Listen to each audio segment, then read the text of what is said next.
শুটকি ভর্তা কম বেশি আমাদের সকলেরই পছন্দের। তো আজকে এমন একটি ভর্তা শেয়ার করব যেটি খুব সহজ এবং খুব অল্প সময়ে এটি তৈরি করে নিতে পারবেন হাতের কাছে কয়েকটি উপকরণ দিয়ে।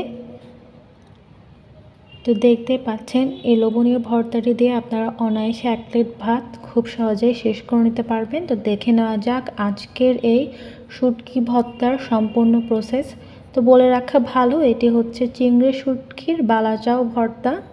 তো দেখে নেওয়া যাক আজকের ভর্তার সম্পূর্ণ প্রসেস। শুরুতেই দেখিয়ে দেব আজকের ভর্তায় আমি কি ব্যবহার করছি। লাগছে কুচো করে নেওয়া পেঁয়াজ, তেলে ভেজে নেওয়া শুকনো লঙ্কা, কুচো করে নেওয়া ধনিয়া পাতা, লবণ স্বাদ মতো, সরিষা তেল, সেই সাথে লাগছে রেডি করে রাখা বালাচাও। তো আমি এখানে চিংড়ির বালাচাওটা ইউজ করছি।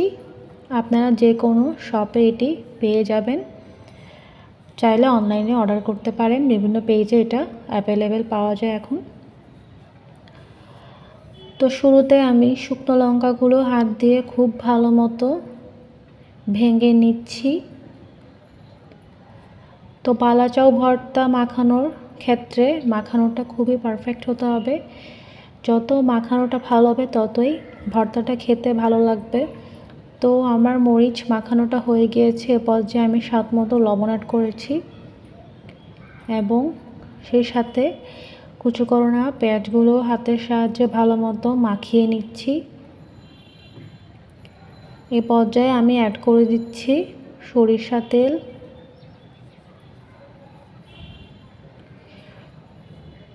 সব কিছু ভালো মতো হাতের সাহায্যে মাখানোর পর আমি অ্যাড করে দিচ্ছি চিংড়ির বালাচাও পরিমাণ মতো।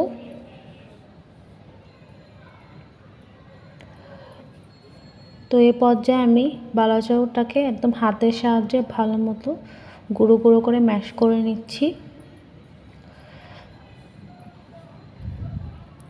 তো সব কিছু একসাথে মাখানোর পরে রেডি হয়ে যাবে আমার আজকের চিংড়ি শুটকির বালাচাও ভর্তা।